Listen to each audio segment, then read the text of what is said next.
All right. Well, good evening, everyone. Welcome to Environmental Coffee House. I am your host, Sandy Shellis. And yes, it's Saturday and it's only 7 o'clock, but I thought I'm going to do this.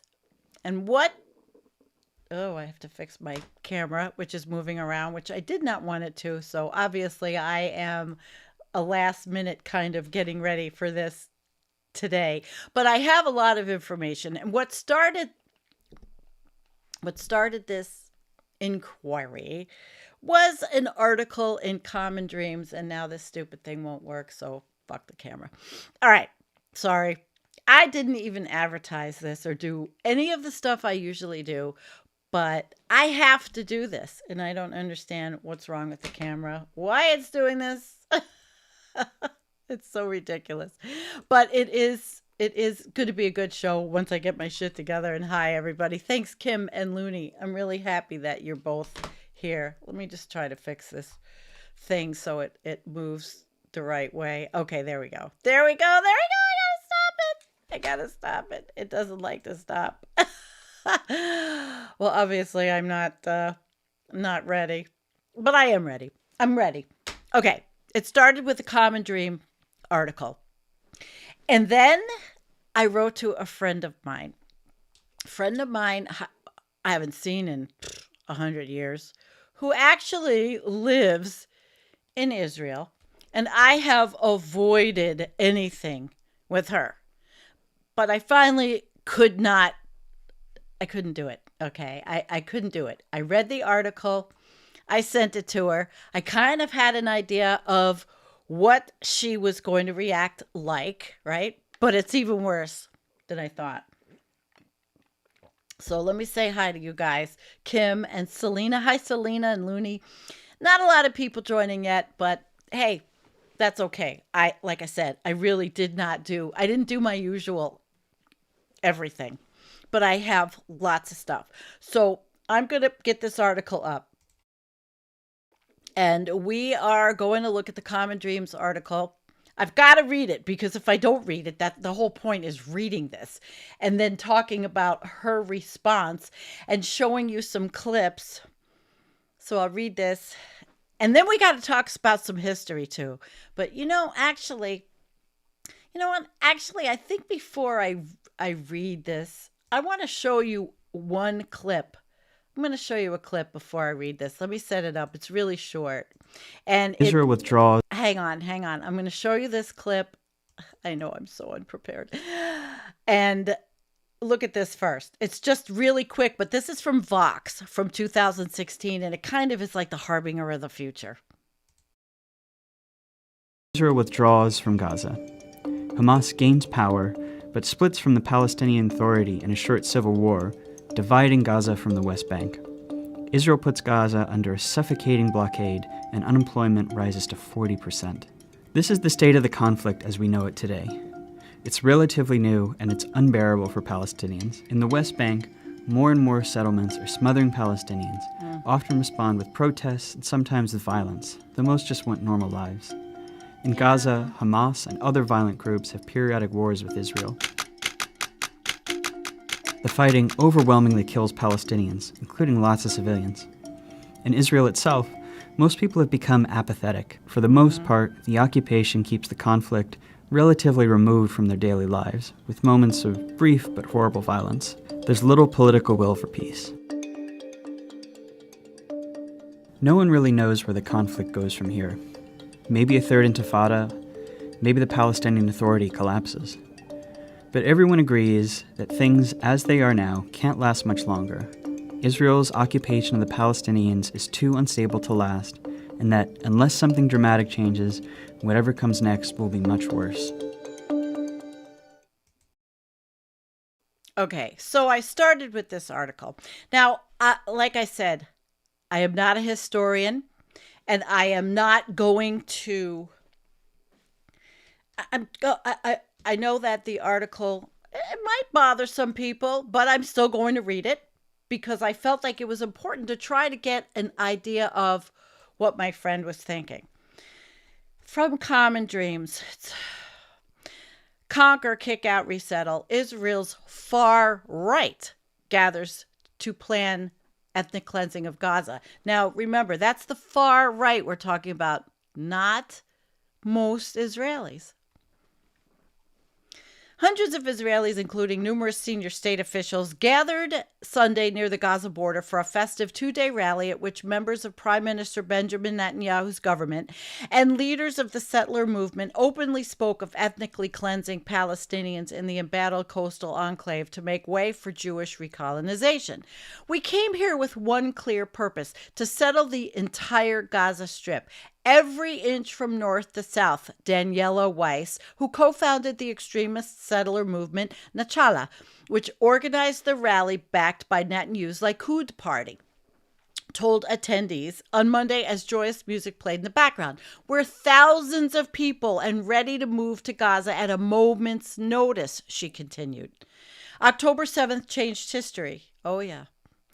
As a result of the brutal massacre, the Gazan Arabs have lost their rights to be here forever. They'll not stay here. We plan to take what we have acquired in the years of settling Judea and Samaria and to do the same thing here in Gaza, Weiss asserted, referring to the historic Jewish names for the illegally occupied Palestinian West Bank territories, which are illegal for the illegally occupied Palestinian West Bank territories being gradually usurped by Israeli seizure and settlement. Each of you will witness how Jews go to Gaza and Arabs disappear from Gaza. Alrighty then, huh?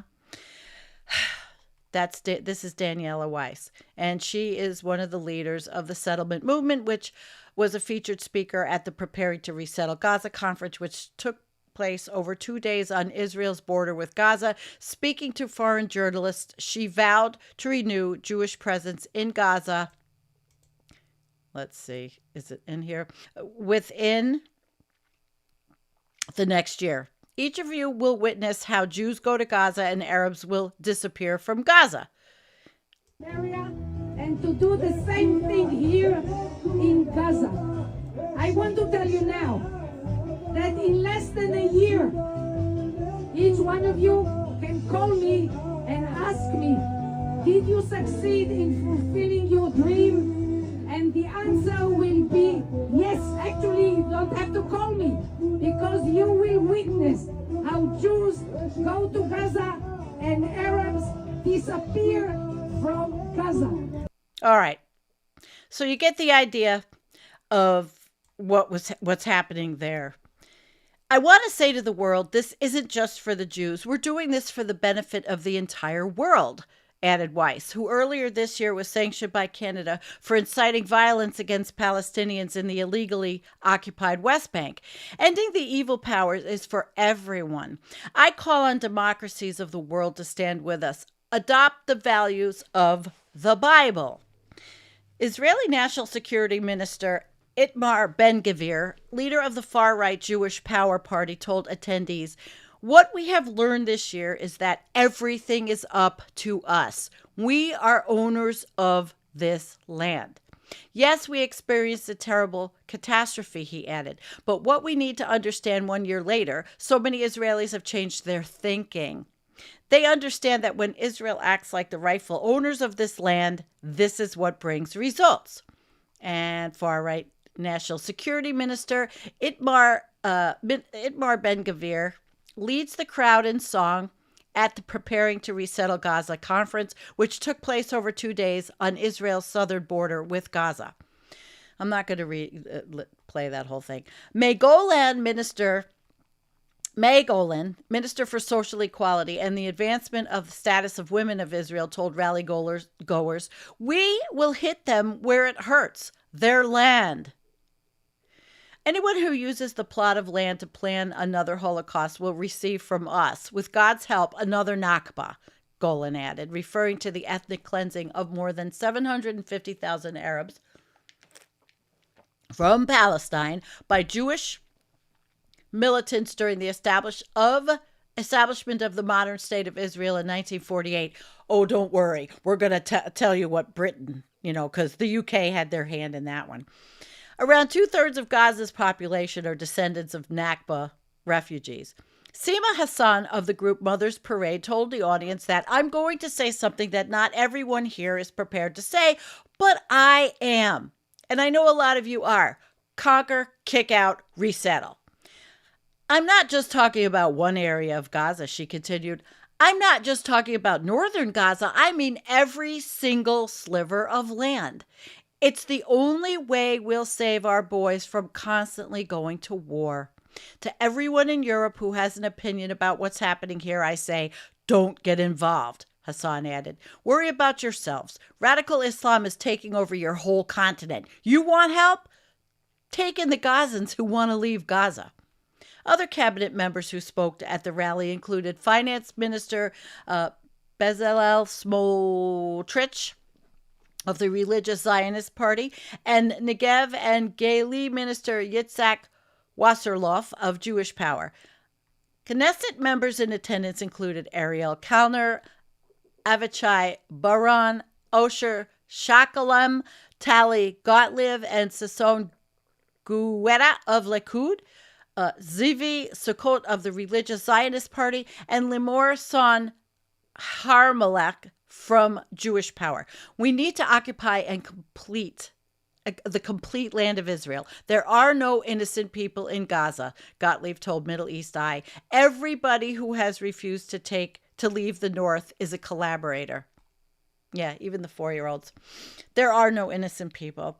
While numerous Israeli officials called for the recolonization of Gaza Strip prior to October 7th, 2023, Hamas-led attacks such calls have accelerated since then. In January, Ben-Gvir, Smotrich, and other senior Israeli officials attended a similar but smaller conference hosted by Nachtali on the Jewish recolonization of Gaza. Last year, Amir Whiteman, who chairs Likud's libertarian faction, published a plan examining the economics of forcibly transferring Gazans to Egypt's Sinai Desert. A separate 2023 proposal by then Intelligence Minister Gila Gamliel, who is also a Likud member, which remember is the very right wing, would ethnically cleanse Palestinians from Gaza, forcing them into Sinai.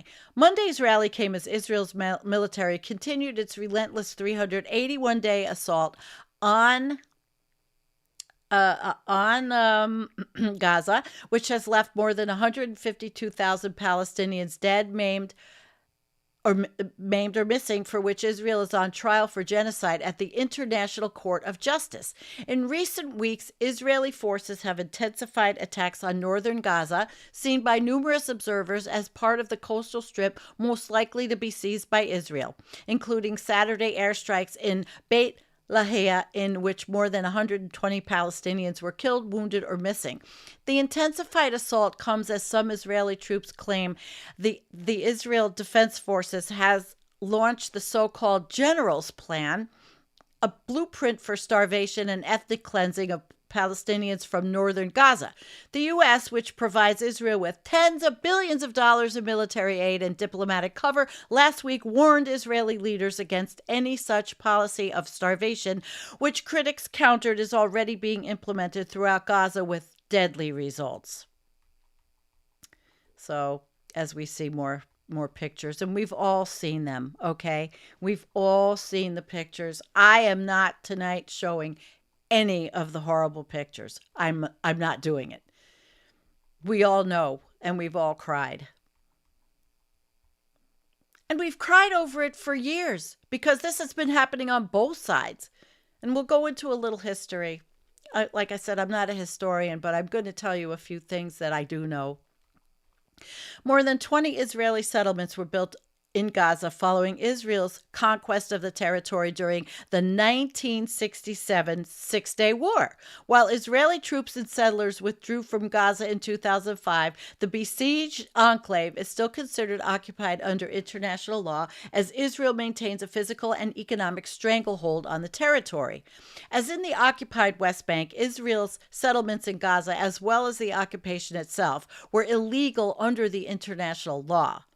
In July, the ICJ issued an advisory opinion stating that Israel's 57-year occupation of the West Bank and Gaza is an illegal form of apartheid that must end as rapidly as possible. However, in language resembling the Palestinian liberation slogan "From the river to the sea," Likud's founding platform states that between the sea and the Jordan River, there will be only Israeli sovereignty. On multiple occasions over the past year or so, Netanyahu has publicly displayed maps showing the Middle East in which there is no Palestine and all Palestine lands are labeled as Israel. Okay, so that's the article that I shared with my friend, an old friend from high school who left, actually not from high school, I didn't even knew her. She left Long Island. And she moved to Israel, I guess, in her early 20s. And, I never thought, well, first of all, before all this happened, I did not like what is his name? Netanyahu. And he was sort of like mirrors the United States. He's a criminal, and he and his wife were going to be tried for stealing money, right? And he's a right-winger. I don't like him. I think if Israel had been led by progressive Israelis, we would have seen a much different outcome, much better outcome. And you know how there are people in Israel that are patently against all this. But, in the history goes back a very long time in that area, and people have been fighting for a long time. The Jews were in that area 900 BC, and the Bible, obviously there's different Bibles, but then the area, I mean, it's been okay, like I said, I am not a historian. Then came the Christians, then came the Muslims. Then there was the Ottoman Empire, which there was actually some kind of getting along between because it was an Islamic caliphate and they had the Ottoman Empire, and Jews and Christians and Muslims actually kind of lived for a long time together, but it never stayed. History goes, wait, Jordan. Yes, and it's really not a funny issue. I just thought that was pretty. Yeah. Oh yeah, we're not even doing that here. We're talking about people and how they look at things. Listen, history does go back a long time, but that area in the Middle East has been a mess for a long time.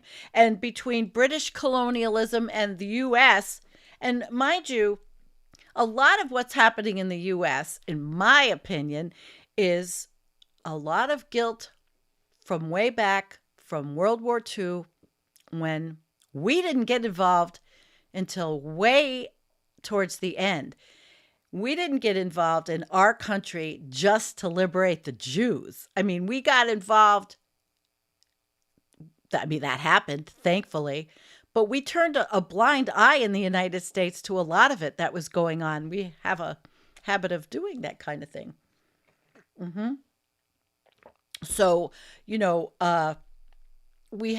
so there was guilt, but it's also that Israel did become a democracy. Israel is strategic for the United States. There's a lot of reasons why the United States has been a partner with Israel for so long. And when Israel wasn't ruled by Netanyahu, but they did have problems. I mean, they had I don't remember what the leader's name that was assassinated, but nobody gets along because of the land. They all want a territory. They all want the land. And it's just come to this, which is a genocide. And we've seen it. And there are people that want to argue and say it's not a genocide, but when you are killing, murdering, and maiming children, on a daily basis, and you want them to go, and we just read that and we saw what's going on there. The right wing in Israel are nuts. Netanyahu is crazy, okay? They're crazy. They are nationalists, ultra nationalists, just like the right wing in the United States. Ultra nationalists. And it's extremely, extremely dangerous. Any of it is, okay? Now, my idea on religion, it's not all religion over there. It's not. It's land too. It's wanting the land. But then the religion comes in because of Jerusalem.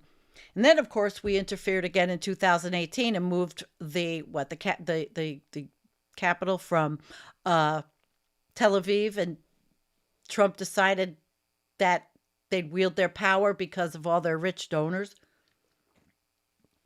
Moved the embassy to Jerusalem.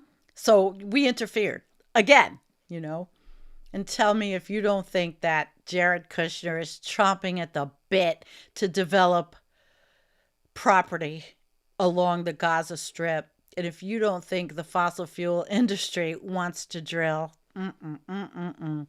But who hurts? The kids. And yes, I want to tell you, I 100% agree with you. Defending democracy is a must. But at what point do you stop saying it's defending when it is killing children and bombing hospitals and schools? And now and the hostages haven't come back. So let me then, I'm going to flush Jared. You guys are funny.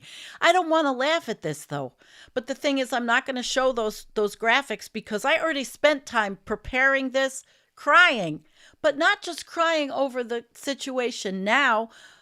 There has been 2 intifada's. There have been wars where 1,000 Israelis died and 3,500 Palestinians. They've been killing each other for a long time. This is the worst. This is really the worst. It is a genocide, and I'm sorry if somebody doesn't think it's a genocide. That people are in a lot of denial. So I've decided, I sent this to her, and I'm going to read to you what she wrote back to me. And we're going to talk about propaganda because my friend has changed. I mean, I don't recognize her. She's a New Yorker who went to Israel, okay? That article you sent was written by extreme left-wingers. Oh, yes. That's me. And here goes the camera again. Just a second. This is what happens when you don't really prepare everything and you put everything together as fast as you can. All right. She goes, that was extreme left-wingers. Okay, common dreams. Know that. Do Israelis want to settle the Gaza Strip? Oh, yes, like it was before 2005, before the disengagement. Is it ethnic cleansing? Not at all. These are people who only want one thing, the destruction of Israel and its people. We should again give them land so that they can take all the funding they get and make tunnels with the cement and rockets and bombs to fire at us and kill us? No more. From 2005 up until October 7th, that's what they were doing. Planning the pogrom that happened on October 7th last year. And if you don't know what pogrom was, it was those, like the killings that happened in Eastern Europe and Russia, where they went into the Jewish neighborhoods, the fascists, and just went through and killed them, murdered them, destroyed their businesses. I mean, this is very emotional, actually, when you read the history. I did a lot of crying today doing this for both sides. So she says no more. They destroyed the beautiful farmland we gave them and created ways to kill us. It's not ethnic cleansing. In fact, that is what they would like to see themselves do to us. It's called self-preservation, and we deserve that right like any other human. Did you know there is a $100,000 reward now and immediate immunity and safe passage offered any Palestinian who frees a live hostage? There are to date 101 hostages held close to death in Gaza. And that offer has been out for 2 weeks. Not one Palestinian has given over a hostage. They want us all dead. That's ethnic cleansing. Not so different than Hitler's dream.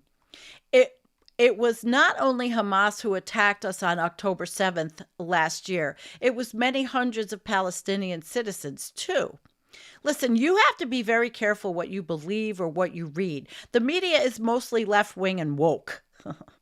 They don't understand what is really going on here. I know you are left-wing for American politics, but please, when it comes to Israel, try to see it from the Jewish perspective. I'm not a radical right-winger by any means, but I do tend to lean to the right. It would be beautiful to settle Gaza once again like it was before 2005. It's gorgeous farmland and beachfront. But it's not realistic. It would take too many of our soldiers to guard it unless it was completely party of Israel with no Palestinian population there. Is that realistic? Maybe. So then I asked her, okay, I said, I have one more question. Is it true that Netanyahu and Israelis are supporting Trump? She wrote back, well, many Israelis are. Yes. He's better for Israel than Harris. She's not knowledgeable on any foreign policy at all. She's our vice president. I don't know. Neither of them are ideal by far. And so that's the interaction that got me going on this, you know. And honestly, I really don't want to, I'm certainly not trying to, this is not anti-Semitic. This is not anything but looking at this, at least the way I can, objectively, as I have. Again, I'm not a historian. I just see that it is extremely, what's going on is so problematic because the Holocaust Museum I did a video on this. I did a video on genocides, and they list all the countries. And today, there is not even an update at all on their website to bring this up. Not one mention of it. And I think it's pretty sad because they're admitting, these people, these right-wingers are admitting themselves that they are ethnic cleansing. So what do? Children. It's children. Hospitals. Now they're going. So I'm going to show you. I have some videos to show you.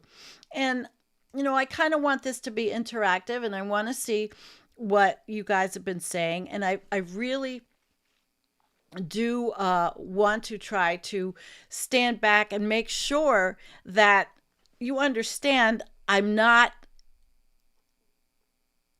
hating on anyone. I'm hating on war. I'm not liking killing.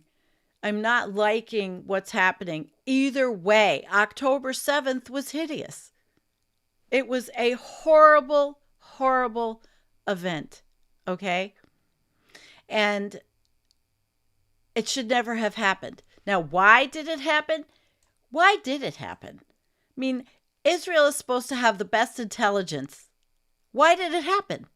Of course, I can't speculate because that would be theorizing conspiracy, and I'm not going to do that. But with their best intelligence, they didn't know. And they sent young people to have a Coachella-type music festival on the border of a hostile country, a hostile area on the border. I mean, it was a terrible thing. And of course, it never, ever should have happened.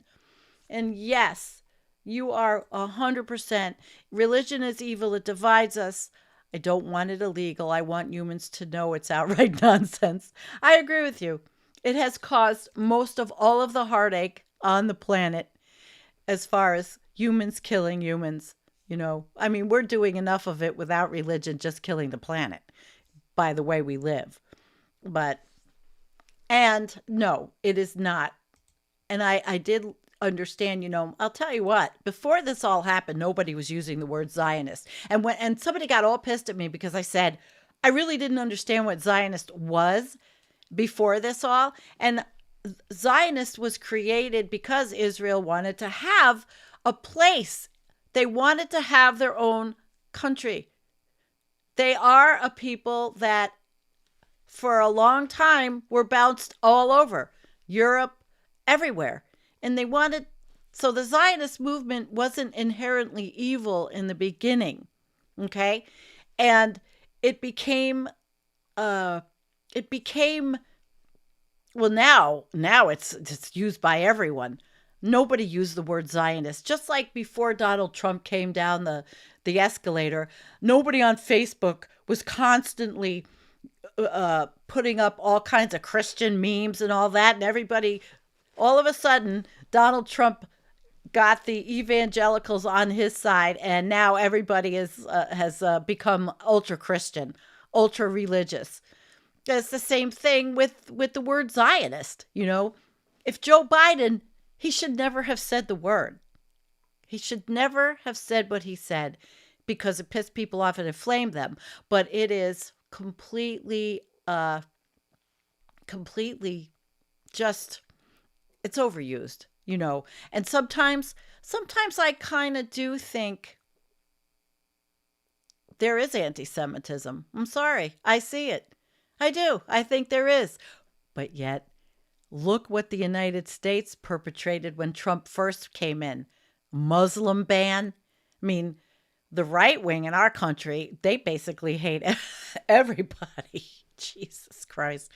All right. So I've got a couple of videos I want to show you.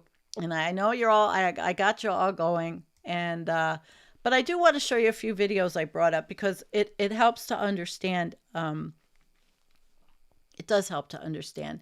So give me a second. I'll set them up. The first one I think I want to show is, All right. I'm going to show you Human Rights Watch. I think it's important to see what they're saying first. Today's topic. And hang on. I'm not good with being not Nazi, getting in between this shit.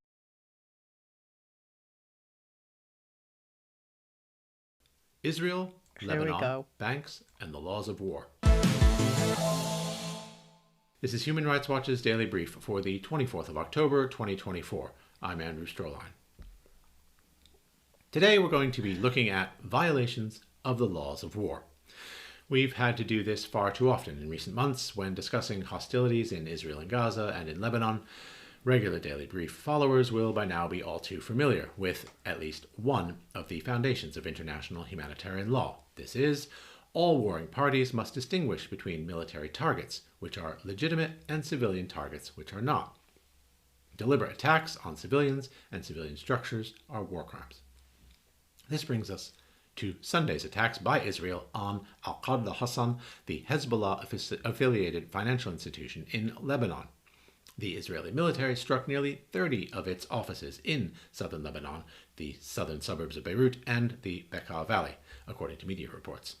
Israeli officials have alleged the financial group is providing funding for Hezbollah, which is engaged in an armed conflict with Israel. They have not, however, claimed the group is directly involved in hostilities. That's a telling admission of an important difference. A bank is a civilian object, not a military one. Therefore, it is not a lawful military target under the laws of war. Yes, the financial association Al-Qadr al-Hassan has links to Hezbollah and its supporters. It's also been sanctioned by the U.S., but its financial services do not amount to an effective contribution to military action. And so as far as the laws of war are concerned, it is a civilian object. Much of what the financial group does, by the way, would be called microlending. It reportedly has hundreds of thousands of clients who receive zero-interest loans, typically up to $5,000 US, Clients come from predominantly Shia-populated areas of Lebanon where other options for such small loans are hard to come by, particularly in the country's recent economic slump. That such financial associations and banks be considered civilian objects under the laws of war makes a lot of sense. Just imagine if they weren't. If any bank used by any military, any soldier, any rebel was considered a legitimate military target. Chaos and harm would spread exponentially to the bank's civilian employees, its civilian clients, and others.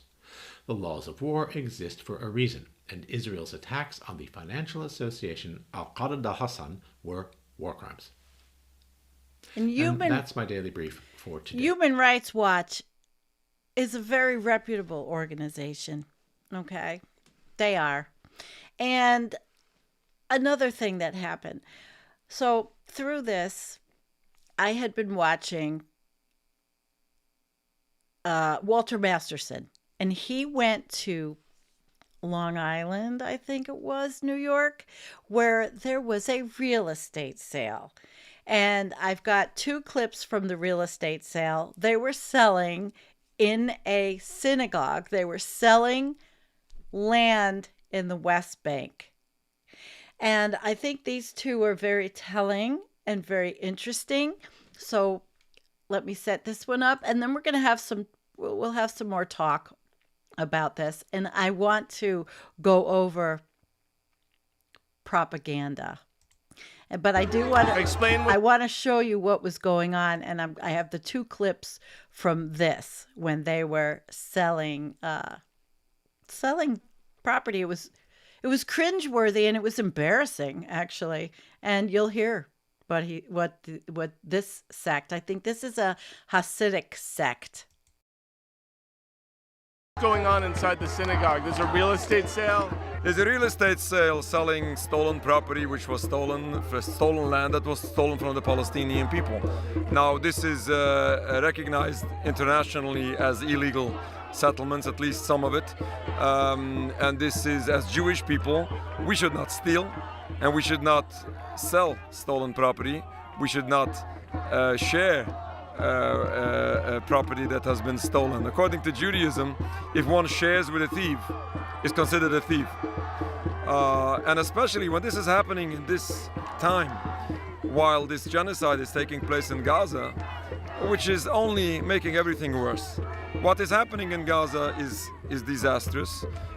This mass murder of the Palestinian people is unacceptable. And the danger that the occupation of Palestine is causing for Jews is also unacceptable. So you're saying that's making Jewish people less safe? Absolutely. He's right. And it's making the world hate Jews. Certainly it is. In addition to the injustice of it, it is endangering Jewish people. And all of this should not happen in the first place. And unfortunately, what this is going on, continuing, making everything worse, and as I said, especially in this time. And on top of all, why in a synagogue? Why in a holy place? This is either a political move or a financial move. This has nothing to do with religion. Happens to be that all of this is forbidden. So it has nothing to do with religion? No.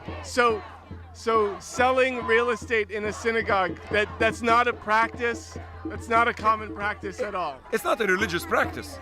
It's either a financial practice. I'm not Jewish, so I need you to explain this to me. It's either a financial practice or a political one or a criminal one. Yeah. But nothing to do with religion. And I'll explain you why in the synagogue. Because the movement of Zionism since day one is misusing religion to justify all crimes it is committing. While the movement of Zionism is officially secular. They don't even claim to be religious. Yeah. And why do they misuse the religion? Just in order to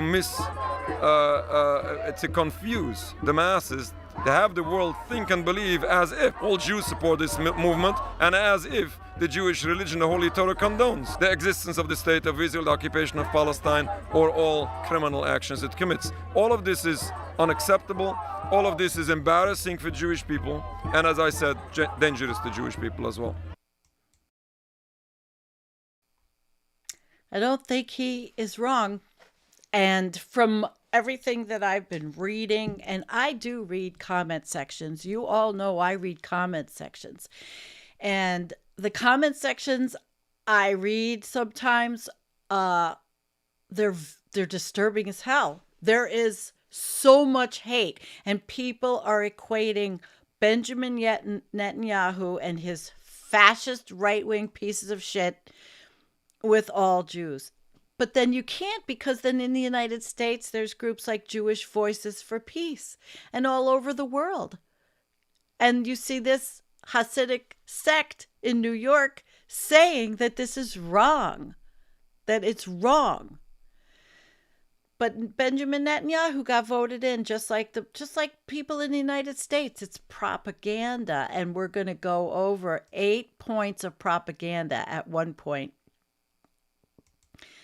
Because I want to show you some more videos, and I have a couple more because that illustrates what I am trying to say here. Especially when I was so shocked by the fact that my friend said that it's woke. And so she's following right-wing American media, and that she says that Donald Trump is better for Israel. Well, yeah, because obviously Donald Trump will finish the job, which should never have started. Should never have started. So now let's watch the other side. Fighting in Gaza for the IDF last week. Hang on. Now we'll watch another guy that was there. Let's see what we think about him. I was just fighting in Gaza for the IDF last week. Okay. I'd love to talk to you. What is Gaza? Very challenging question. Is it an independent state? Technically, no. Okay, thank you. I'm happy to have a conversation as long as we talk about it. It's not independent. I can give you the full laydown. So Hamas controls almost all of Gaza. Almost all of it. Israel has limited control, and most of that is through a blockade. Okay? At the end of the day, I think we can both agree that Hamas is a terrorist organization off the bat, right? Because that's kind of the basis we need to talk about this. No one, If we're agreeing that Hamas is a terrorist organization and they want to kill Jews, then you can understand why blockading people who want to kill Jews, let's say we're taking the numbers as truth.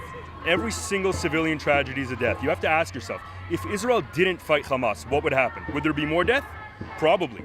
So what's the alternative? Don't fight them? The answer is fight them in the most moral way possible. And to someone who doesn't understand war, I have to stop. I have to stop. So the IDF soldier, and this was a few months ago, is saying that we have to fight them in the most moral way possible.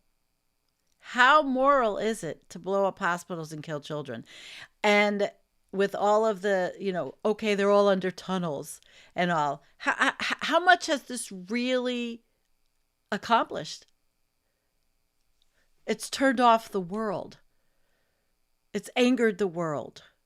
Trust me, I'm happy that most people here don't understand war. No Jew denies the fact that Palestinians have died. This is Walter Masterson. He was in Long Island at a real estate sale a few months ago. It was in the summertime, where the sale was happening against so many laws and rules of West Bank properties to people from Long Island.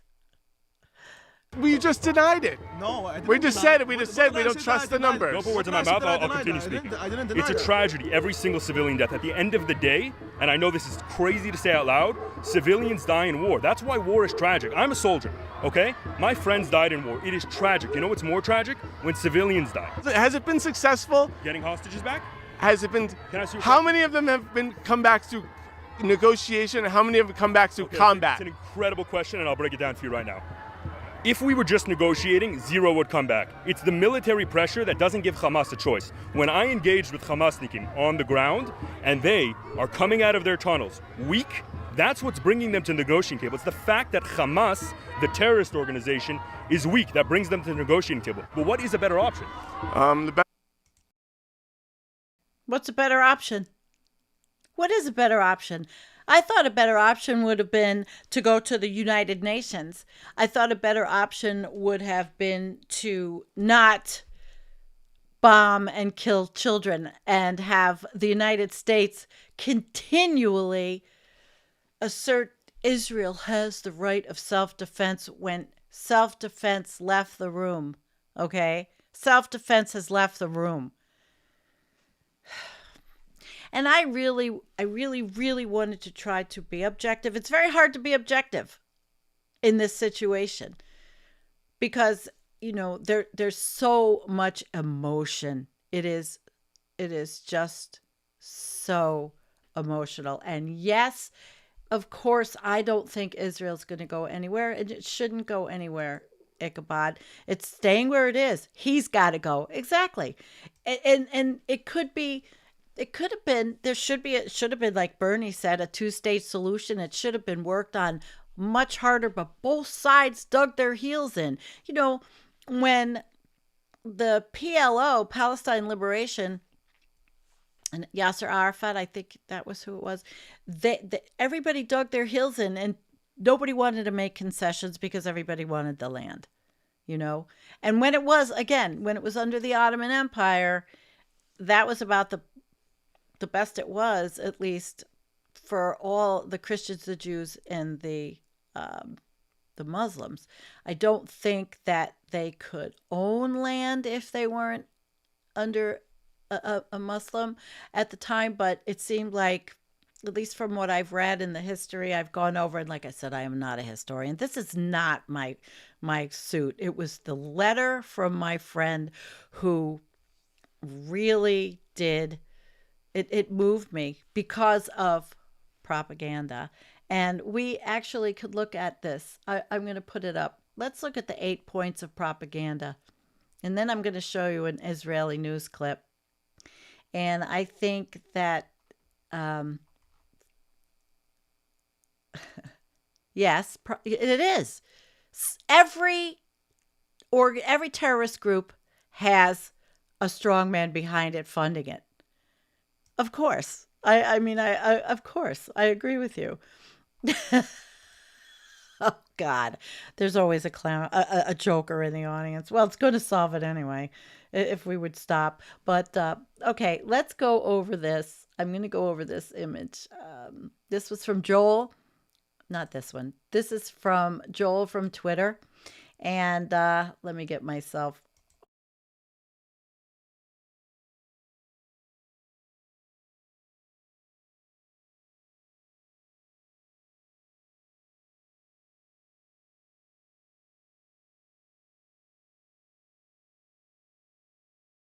Oh, you couldn't hear me. God damn it. I'm sorry. Shit. Forgive me. I don't know why that happened. Anyway, I think it's because there's still a video on back there. Sorry. Here we go. 8 risks of propaganda by Joel. 1. Distortion of reality. Propaganda often simplifies or distorts complex issues, leading to a skewed perception of reality. This can prevent individuals from making informed decisions based on factual information. Manipulation of public opinion.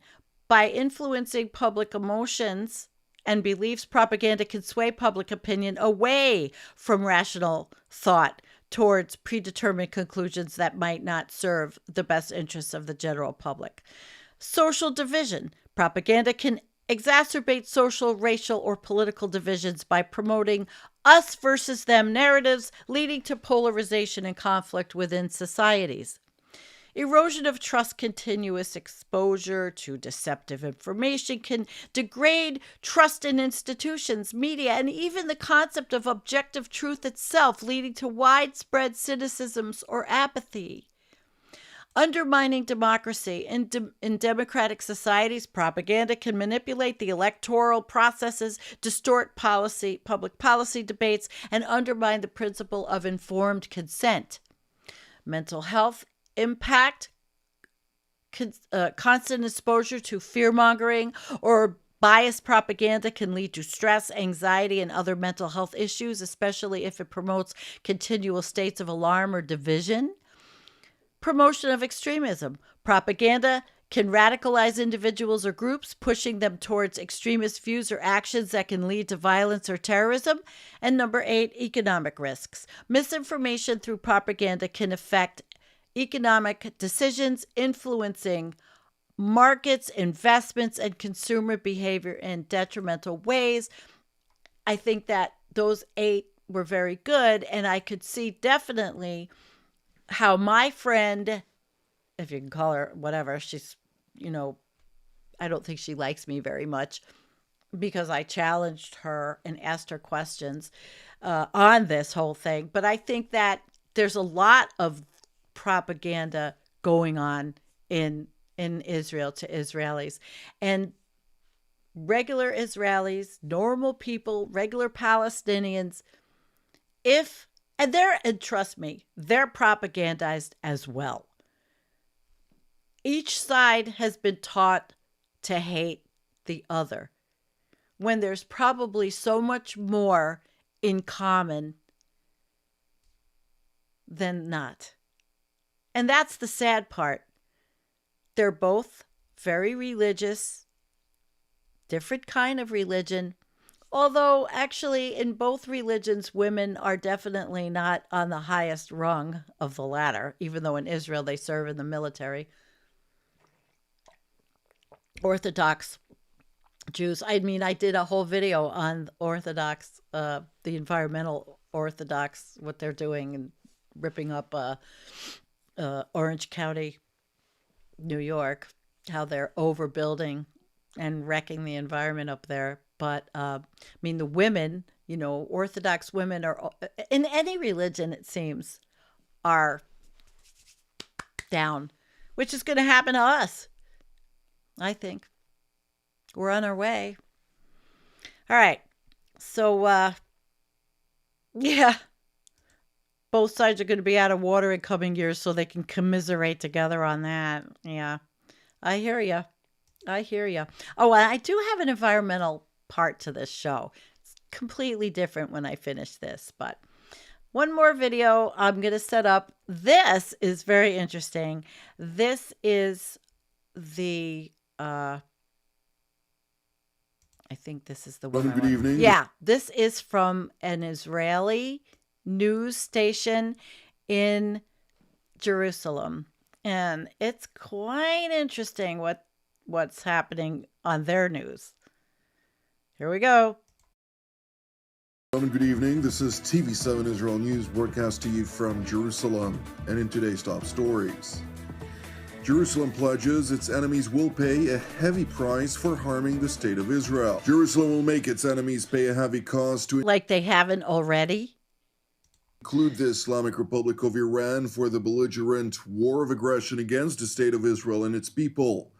Following a major U.S. intelligence leak of Israel's alleged preparatory plans for the looming attack on Iran, Israeli Defense Minister Yoav Gallant visited one of the bases, which were cited in the leaked top-secret intelligence documents, during the course of which he highlighted to Air Force pilots that anyone who harms Israel are paying a heavy price. You have the privilege to participate in the War of Seven Fronts, and on all of these fronts the IDF is present and the Air Force is present in Gaza, Lebanon, Judea and Samaria, Syria, Iraq, Yemen and Iran. Everywhere they tried to hurt us, they paid a heavy price, and whoever had dreams in Gaza of defeating us and beating us a year ago, today he is knowing that dream after there is no more sin war and a long line at the top and everything that was done there by the IDF.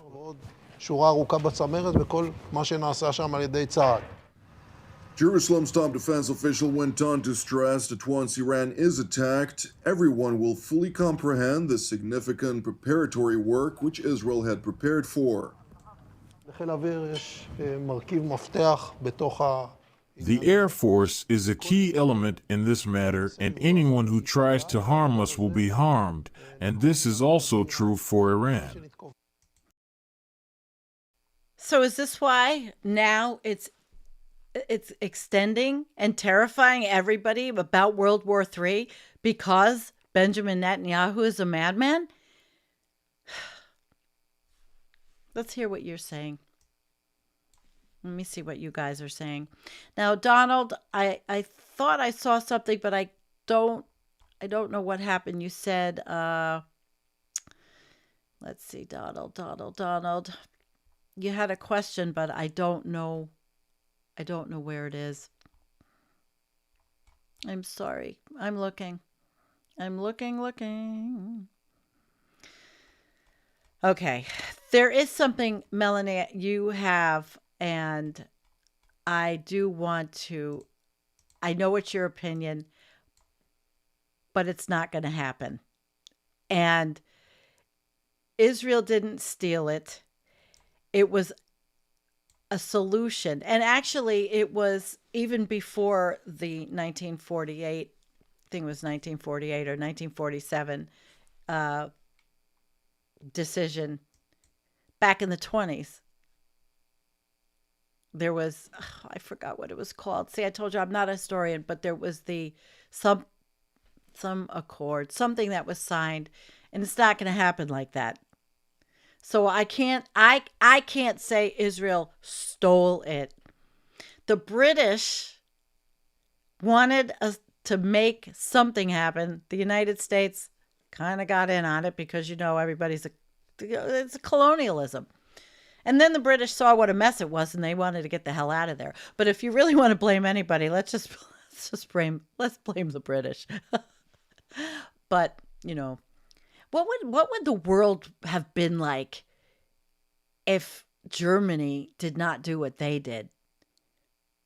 What would the world have been like? It's hard to even think about it. Jews would be assimilated everywhere they want to be. They just wouldn't, necessarily. It would have probably been the same as they've always been, assimilated into many, many countries all over the world. But they, don't ever think that. I mean, Jewish people were treated horribly throughout the centuries. History bears that out. I mean, they've never had it easy. No. Of course, with capitalism and, current events, yeah, really, what would the world have been like if Germany had won? It would be like what the United States is going towards. Oh, shit. And it's not, I'm not putting it down, Melanie, or anything like that. It's just, that's not the way. It's just not the way. And to say it, that's also frightening to a lot of people because that also seems like, it really was not the Jewish people that were resettled in Israel after World War II, and the decisions were made by the UK, by other countries to do this with the Jewish question. There's always been a Jewish question. Yeah. So it's quite sad. That's it. Hey, James, Britain and the Balfour Declaration, which caused the Holocaust. Right. That's the history. And that was Jesus. History is the history of all of this, the Middle East and the Jewish people and the Muslims. It's a sad history. Because if everybody could just live in peace, but then I sound like, kumbaya, but that's who I am. Anti-war kumbaya. Anti-war kumbaya. I don't think I have another, I have one more video, but it's going to be after I finished with this, and we're going to go through all your comments, and then, let me see, I have a couple of favorites. Gary, note that Netanyahu has stated clearly that he is a secular Jew, yet he quotes scripture to stir up fanatical pseudo-Christian and pseudo-Jewish support. Right on. They've got it from the evangelicals. That's why Trump will be absolutely horrible, and he will cement the rest of the Gaza genocide, and it'll just be worse. Let's see. Melanie, Palestinians have a recognized right under international law to resist Israeli occupation under Protocol 1 of the Geneva Conventions. It's a messy situation. So Zionism has propagandized itself into Israel's government, just like Christian nationalists have taken over ours here. If that's true, then I see similarities. Well, they started out as wanting to be, just have a place to be their own. And because of the history of being in the Middle East way back before Christ, obviously, if you understand the Bible, wasn't Christ a Jew?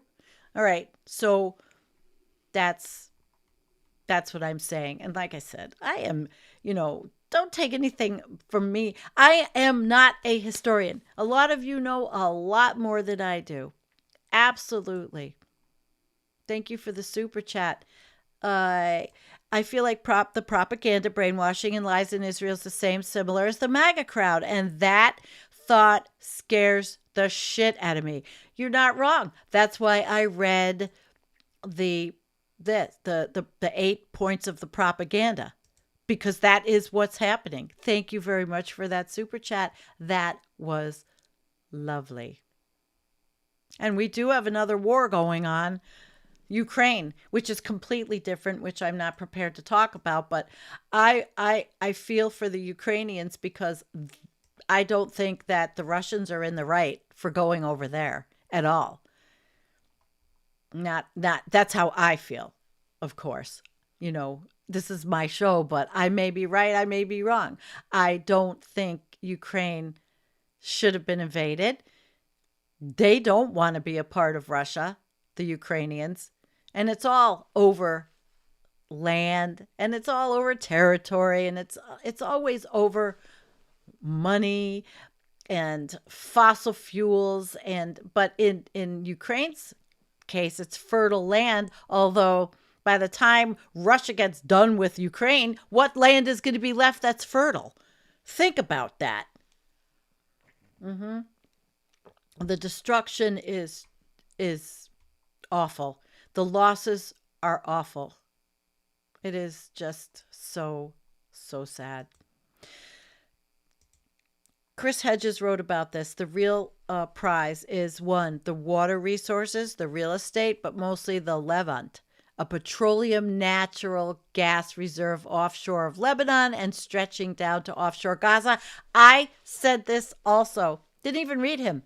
I said this around the same time that Jessica Wildfire wrote about it, that wait till you see when the gas pump, the drill baby drill goes on off the coast.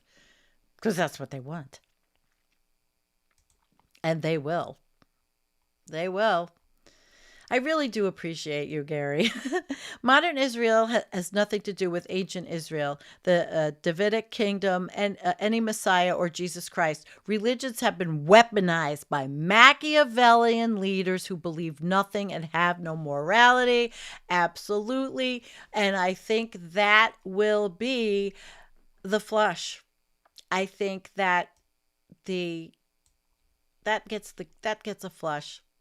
The Machiavellian, horrible people that have stolen faith and perverted it and twisted it and made it about money and resources and gas.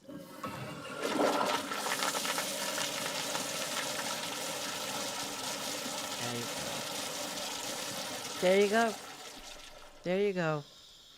So, now that we've discussed all of this, all because of an article that I sent my friend who has now called me a woke lefty.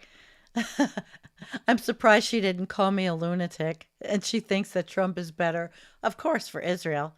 And he's getting all the big money, Miriam Adelson, and they're buying what they want. Isn't she the one that actually paid to have the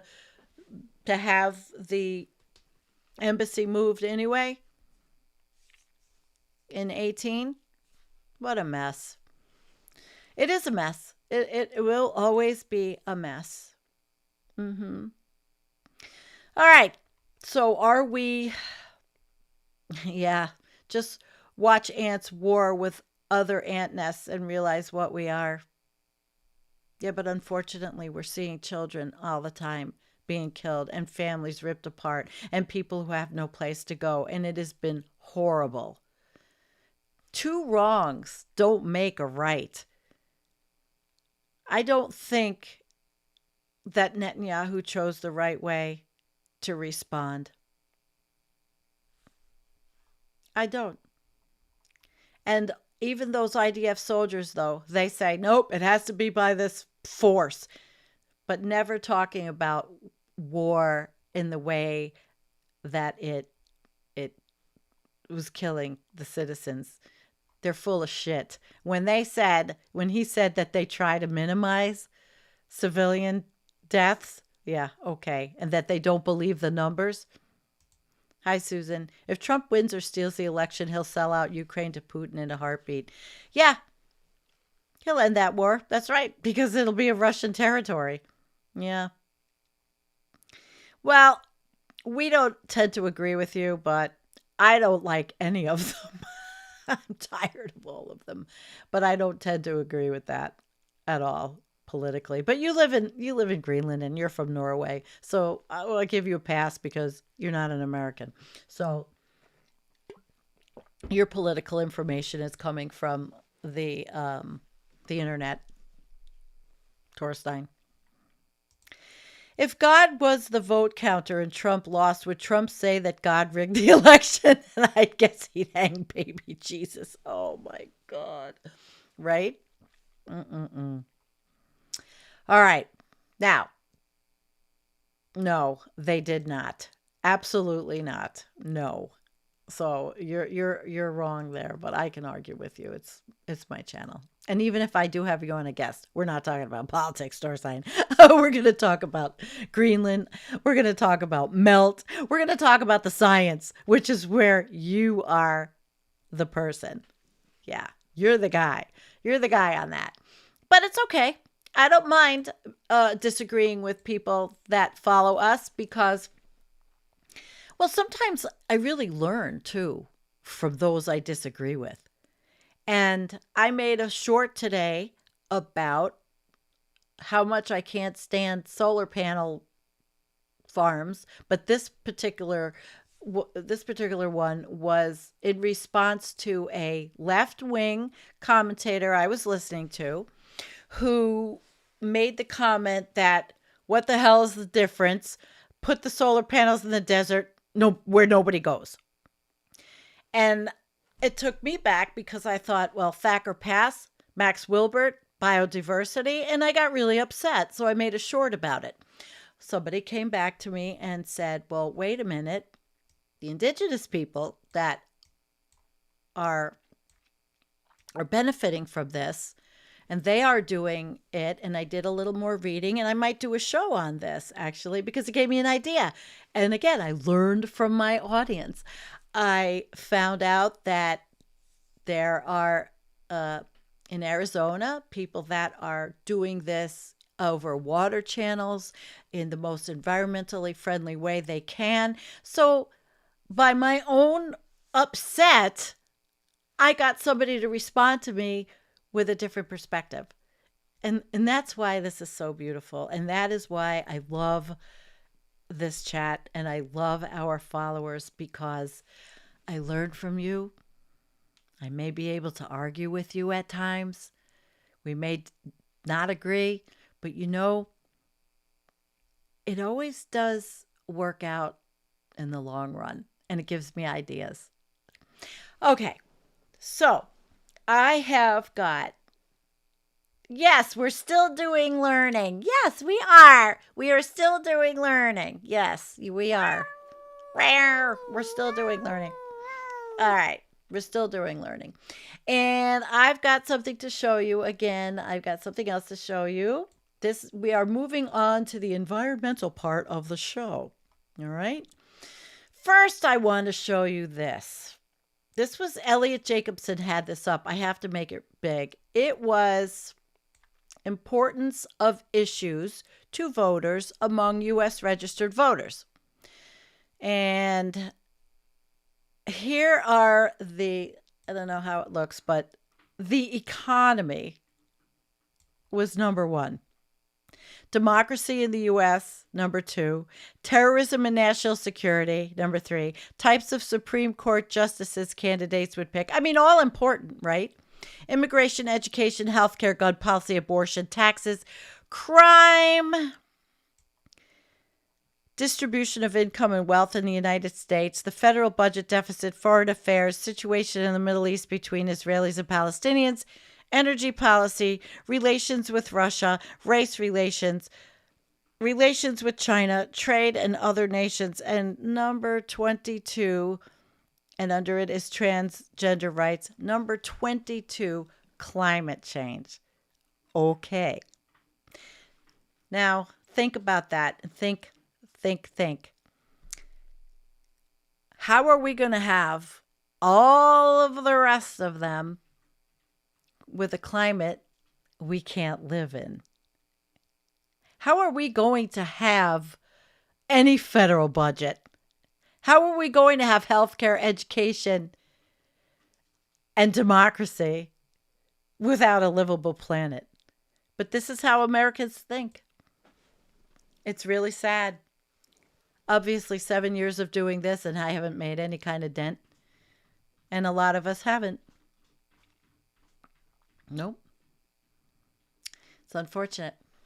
So, somebody came to me today, and let me show you their website. Hang on. Their website is pretty cool. And then I'm going to show you his video. This is the website, and it is Crowdbound. They are looking to fund something, and I thought, yes, I am going to do this, and then he's going to be a guest. Ecological Crisis, Collapse, and Revolutionary Change, Diverse and Global Perspectives by Matthew Azulay, and he's doing a fundraiser. And building on the success of climate adaptation, great adaptations, and value beyond money, Arcbound is producing a title that will go deeper into the ecological crisis of modern civilization, including a focus on climate and our obsolete capitalist economic system. So I'm going to actually play the video for you, and I have promised that we are going to do an interview. I thought, yeah. And I was really happy. Hey, my name is... I was very sorry. I still have not set up my Stream Deck properly. But I thought this is going to be great. To have somebody that actually came to me and asked me to share. So here we go. Hey, my name is Matthew Azulay, and I work for the Arcbound Foundation. This is a fundraising video for an upcoming release on ecological crisis, societal collapse, and revolution. Arcbound Foundation has been going since 2015 to support underrepresented groups and individuals to be published. 3 of our releases so far, which are relevant to this fundraiser, are Climate Adaptation, stories of climate adaptation from diverse communities around the world, Great Adaptations, on similar themes, and that's recently been translated into Japanese. And then just recently, Value Beyond Money, which is the story of the Bristol pound. So the current volume in process builds on the success of these 3. So some of the themes of this upcoming release will be ecological overshoot, meta-crisis, of which the climate crisis is a part, societal collapse, which many scholars think is already underway, revolutionary action, and what does that mean? Anarchist approaches and social ecology approaches, the crisis of capitalism and money rebellion, fortress conservation and land grabbing and other false solutions to the climate crisis, the potential for a cognitive revolution, indigenous land defending and anti-colonialism, and ecofeminist perspectives. The unique selling point, if you like, of this volume is that we will be addressing the subjects of ecological crisis, societal collapse, and revolutionary change from the perspective of many diverse communities and groups. So this will be a multi-author volume. There are not many books like this. So already we have some quite high-profile confirmed contributors, including Gail Bradbrook, co-founder of Extinction Rebellion, and Brian Tokar, who is a long-time scholar, activist, and writer from Vermont in the US, and also a teacher with the Institute for Social Ecology. These guys have been published by Penguin and Routledge, so it's really great that we can have them, and they will help platform Pretty cool, huh? and raise the power of the more marginalised voices, or the more underrepresented voices in the volume. One of the more marginalised voices that I have confirmed so far is the excellent environmental consultant from northern Kenya, Violet Materu. She's going to be collating testimonies and accounts from various people from northern Kenya, showing the terrible neo-colonialist reality on the ground of carbon credit schemes and the so-called 30 by 30 push by international governments and conservation NGOs to conserve 30% of the Earth's surface by 2030, and what terrible impact that's having on indigenous communities on the ground. Yes. There are more similar underrepresented perspectives from different countries. I'm in communication and discussion with those communities, and there will be more information on that in blog post updates to this campaign. For £10, you get a free e-copy of the book, which is pretty good. For £100, you get free mentoring, free writing mentoring. £100. And in between, there's a whole range of rewards at different amounts. Check out the campaign when it's live. But the rewards include free hard copies of the book, discounts off all our other books, and free copies of other titles of your choice. So the overall target of this crowdfunding campaign is $5,000. Absolutely. To cover publication costs. There will be a precise breakdown of that on the campaign website. There is a bigger target of 6,500, which we would love to achieve, although it's not totally necessary. That would give us an extra promotional budget to spread this much further. Finally, the campaign will run from the 7th of August to the 31st of October, so you have plenty of time to donate and to share this video and share the campaign with as many people as you can. Underneath this video, there are links to documents to help with promoting the campaign if you want to volunteer to do that. And if you want to volunteer more officially, you can get in touch with me and join the regular team meetings. So that's all from me for now. There will be regular blog post updates about the campaign, so keep an eye on the website. Apart from that, don't forget to go to crowdbound.org to donate, and the link will be underneath this video. Oh, wait. All right, I will definitely put the link in there. He wrote to me. I looked at everything before I said, I thought, yeah, this would be, why not? Anybody that's going to do something positive to try to educate others is extremely important. And hi, Mark. How are you? Mark, you have a comment here I have to find. Where did you say it? Where did you do it? Mark, 2 million Arabs, Muslims, and Christians live in Israel with full citizenship. So why can't they get along? Because of extremists like Hamas? And then you have to look at the history again, like we talked about earlier, the history of why, why they split off and why they became what they became. All right, guys. Let's see what you are saying. And then I think we're going to call it a night, which is actually early because I started so early. And something that I absolutely was not. Yes, Brett's pissed at me, but he won't be forever. We're waiting till the end of after the election. But he did open my eyes to some things, and I was being resistant. So I apologized, but we will. Absolutely, we will. The oil companies knew the problem and hid it from us like the tobacco companies did about smoking causing cancer. Sue the fuck out of all Exxon BP and the rest. Nationalize energy production. Absolutely. Yeah. Woo! I've been saying it. If we nationalize energy production, we really could do a lot. And we actually could have solar panels. And once they come up with mining that's not as damaging and all the things, because the tech bros are going to do it. They're having COP25. We don't have time. It's already having their meetings. We can't stop it. So wouldn't it be something? In a perfect world, we would be nationalized. And we would be democratic socialists to the max, not lunatic Marxists like Trump calls us. Yeah. Where are you? I just saw something from, I got to go all the way down. Hi, Ernie. The USA and Canada are both nuts, but we get along, thank God. See why I love you all? Ernie, I'm coming over to hang out. You're kind of far, though. I don't know. I'll get his name up. I can't remember. It will be. I will have it. Unless you want me to pull up that website again. No, I'm just going to put the link in there. I'm going to put the link up there. You know what?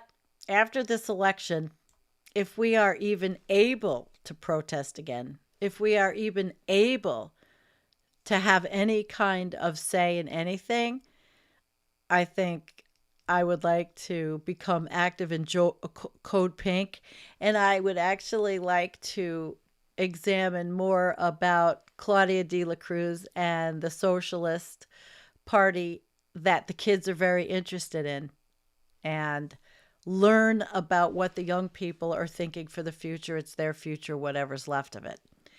And Teddy, you said something that you said it was hilarious to find out that she didn't work at McDonald's. How did we find out? From Donald Trump? Listen, when you work in a place okay, 45 years ago, that was probably owned by someone else. I worked in a Burger King when I was 15 years old. Do you think that there are records showing that? No. Hell, no. Nothing was computerized then. So that's bullshit. So honestly, if you're just listening to Donald Trump, you're wrong because he's a fucking liar. Oh my God. All right, guys, where are we? I'm glad you came. I'm really glad. And Cheryl, you're here. I see you made a comment. Wait. Where is it? It was funny. Cheryl Josie, who's going to actually be on with me because I think she's an amazing writer. Commies, fuck the world. Yeah. Okay. She faked her McDonald's photo. You know what? I'm not going here. I'm not going to do all this conspiracy bullshit. It's we don't know. We won't know. I was a payroll person. I was an HR director. I can tell you that the records don't exist to prove or disprove. So it's a stupid, idiotic distraction, in my opinion. Completely dumb. Yeah. That was for the win, baby. Oh. Hi, Judy. All right. So have we got, Trump will make himself president for life. But I'd really like to see the other parties. I mean, there's nothing more that I would like is to get rid of the Electoral College. Citizens United overturned. I don't know how it's ever going to get done. Have many parties, Let the Socialist Party have a voice. Let the Green Party have a voice. Let everybody vote for whoever they want to and get money out of politics. Of course I'm right. Yes, I'm correct. Of course, they don't exist. It's ridiculous. It's a distraction. Just like the border bullshit and all of the fear porn of all of the border. You know how disgusting it is to hear Donald Trump say and put down people from the Congo. He has no idea what goes on in the Congo. I heard a person talking today on the Climate Crisis Club who was describing how difficult it is to live there. How many problems they have. How hard these people are trying to make something for their families, to grow food, and to have these fucking virulent racists on the right say these hideous things. But we're on the precipice. We could be in the Thelma and Louise car going over the cliff. And I'm not telling anybody who to vote for. I'm very interested in alternatives to the both parties. And it is, something for the future for the young people. Let's hope they have a voice. Let's hope they can. And is that hopium? You tell me. Because both parties are not that great on the environment and climate change. But I do believe if Donald Trump and his merry pranksters get in, we are going to head for human extinction at a much faster clip. 3.1, here we come. Thank you for coming. Oh, no, I'm not telling you who my special guest is for Halloween, but I do have a special guest. Oh, boy. I have to figure out what date I'm going to do the Halloween show. Let me see. Let me look at my calendar. See, I don't usually do shows on Halloween, which is Thursday, the 31st. But this year, I might just change and do it because I do have a special guest, and she's going to be with me. Only I think she may host the show. I'm not sure. I'm not sure if we're going to be together or not. But, yeah, I do. Thank you, Looney Tunes, for reminding me. Yeah, it's definitely going to be an eye-opener. Yeah, definitely. All right, my friends. I'm glad you came. I'm glad that I did this because it really did bother me that my friend said I was woke, leftist. That bothered me. I mean, I just was, what a difference from 40 years ago or whatever. Boy, how propaganda sure works. It does. All right, have a great Saturday night. It's actually early enough that we can all have a good night. And I'm not that tired. I could talk all night. But I got nothing left. So, let me find an ending song. Usually I didn't even pick out an ending song. Okay. What ending song? Do you guys want blues? Yeah, or let's do this. All right. Peace out, guys. Woo! I love you guys. You are all the best. Yeah! Woo! Thank you. Think about everything we talked about.